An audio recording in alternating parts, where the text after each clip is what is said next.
But his delight is in the law of the Lord, and in his law doth he meditate day and night. Let me tell you about my great God.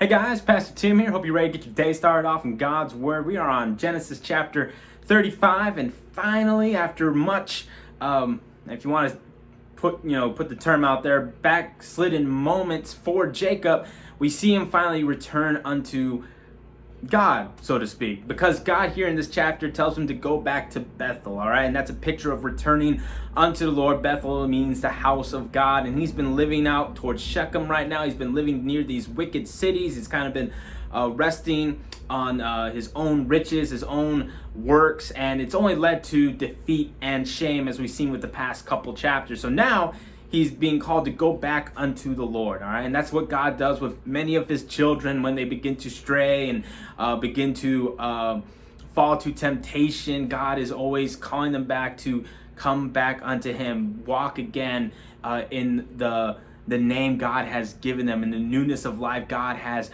given them. Remember, God gave Jacob a new name, Israel, and Jacob has not been living up to that so far since that point. And God calls him back unto Bethel. All right, but it's very interesting to note, before he does that, Jacob tells his family, hey, you know what?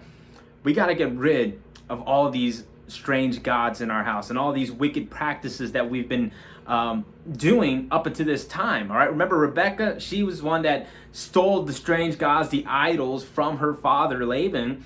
All right, and obviously I guess it was more prevalent than just with her in the household. And Jacob's like, hey, if we're going to get better, all right, if we're going to actually not only return unto Bethel, return unto the house of God, but actually, live righteously, all right, we got to get rid of these things in our house that are holding us back. The Bible describes this in the book of Hebrews as those weights which so easily beset us, all right? If you're running the race for Christ, if you're trying to live for him and follow him, you got to lay aside and pretty much just get rid of those things that are going to hold you back. And sin, obviously, is something that can hold you back, especially things that we don't want to let go of, that we find pleasure in, and understand that pleasure is only for a season.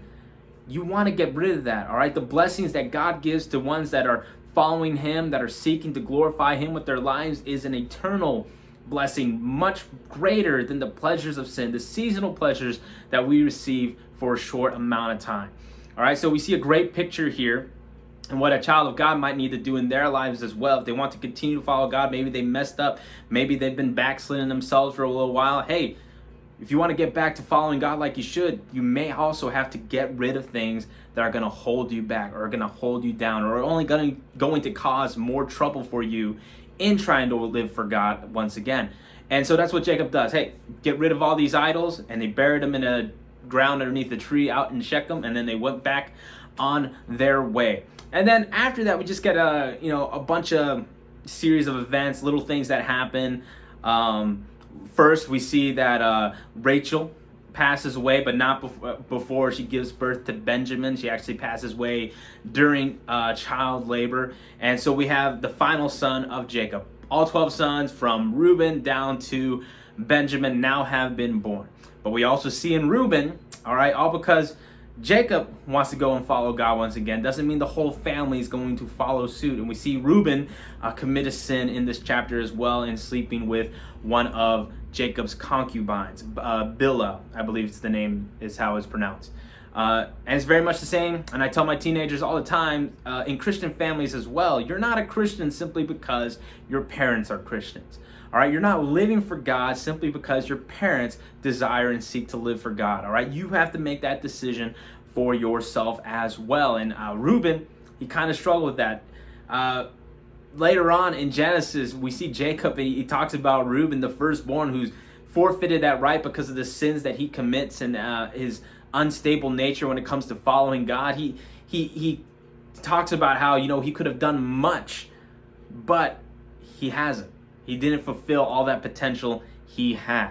All right, you're not a Christian simply because your parents are Christians. So we see Rachel die. We see Reuben commit this sin as well. And then at the end of the chapter, we see finally, I almost said Isaiah, Isaac pass away as well. All right, he lived to about 180 years old. And we see once again Esau and Jacob once again meet again. This is after years of the last meeting they had, and they bury their father.